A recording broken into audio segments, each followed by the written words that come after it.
Вужыны кароль, плачка, ваўкалак, чарнакніжнік.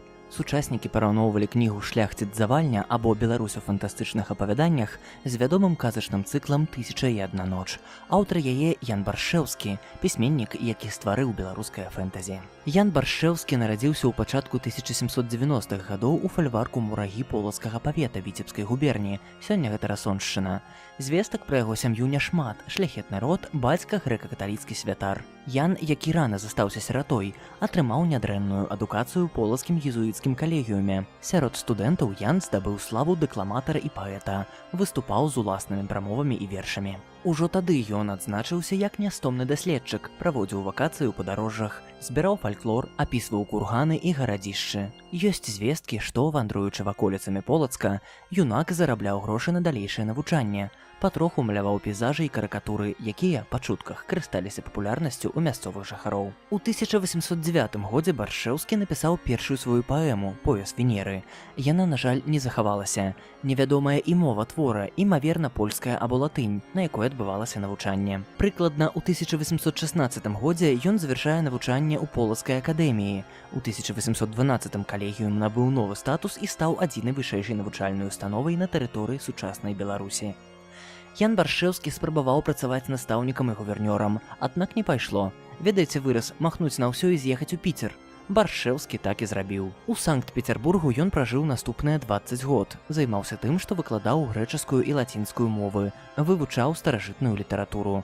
Давялося і павандраваць. Праз даручэнне марскога ведамства Ян пабываў у Францыі, Великабрытаніі і Фінляндыі. У салонах Петербурга Баршэўскі пазнаёміўся з Адамам Міцкевічам і Тарасам Шаўчэнкам. Ён чытаў свае вершы, аднак вялікай папулярнасці не набыў. Вядома, што Міцкевіч дапамагаў правіць некаторыя, а Шаўчэнка крытыкаваў за недахоп народнага элемента. З 1840 па 44 год Ян Баршэўскі займаўся выданнем альманаха «Незабудка» на польскай мове. Тут змяшчаліся апрацоўкі фальклору, літаратурныя творы, нарысы. У 1843 годзе ў часопісе «Рочнік літарацкі» літаратурны штогоднік упершыню былі надрукаваныя вершы «Дзеванька», «Гарэліца» і народная песня «Зязюля», магчыма, апрацаваная Баршэўскім. Як паэт ён склаўся пад уплывам польскага класіцызму. У пачатку 19 стагоддзя пісаў вершы на польскай і беларускай мовах. У вершах гэтых, часта напісаных у форме элегіі, творы, прасякнутыя сумам, уздымалася тэма кахання.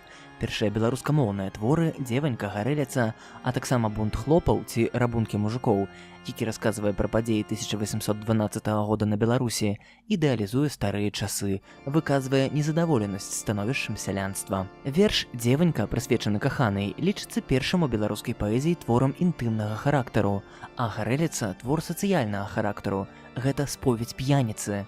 Абодва вершы паклаў на музыку тагачасны кампазітар Антон Абрамовіч. У 44-46 гадах пабачыў свет галоўны твор Яна Баршэўскага – чатырохтомнік «Шляхціц-завальня» або «Беларусь у фантастычных апавяданнях». Напісаны ён па-польску. Пісьменнік выкарыстаў сюжэты казак і легенд дзікага паўночнага краю Беларусі, рамантызаваў родныя мясціны, у тым ліку возера Нешчарда, каля якога прайшло яго дзяцінства. Даследчыкі падкрэсліваюць, што Баршэўскі з'яўляецца першым беларускім пісьменнікам, твор якога адносна падобны да традыцыйнага навелістычнага зборніка. Хоць у сваёй прадмове аўтар падкрэслівае: «Я не пераймаю формаў, якія любілі пісьменнікі англійскія, нямецкія або французскія. Узяў я форму з самой прыроды». Аўтар даследуе характар беларуса, асабліва характарызуе паўночных, нардычных беларусаў. Маўляў, суровая прырода выклікае меланхалічнасць. Яго навелы маюць адметны сюжэт, а героямі выступаюць не толькі людзі, але і міфічныя істоты. Апавяданні ствараліся як алегорыі на тагачасныя праблемы.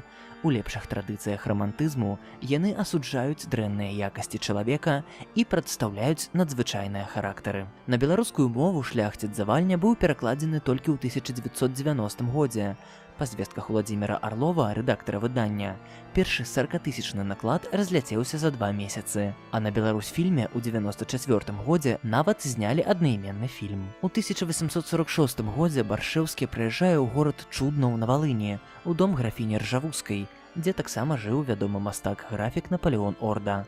Неўзабаве ў Кіеве выдаецца першая частка зборніка «Проза і вершы» на польскай мове, куды ўвайшлі балады, паэма «Жыццё сіраты», аповесць «Душа не ў сваім целе». Апошнія гады Баршэўскі правёў на поўдні ўкраіны, у Адэсе. Ён хварэў на сухоты і пасля працяглай хваробы памёр на Валыншчыне ў 1851 годзе, пахаваны там жа у Чуднаве.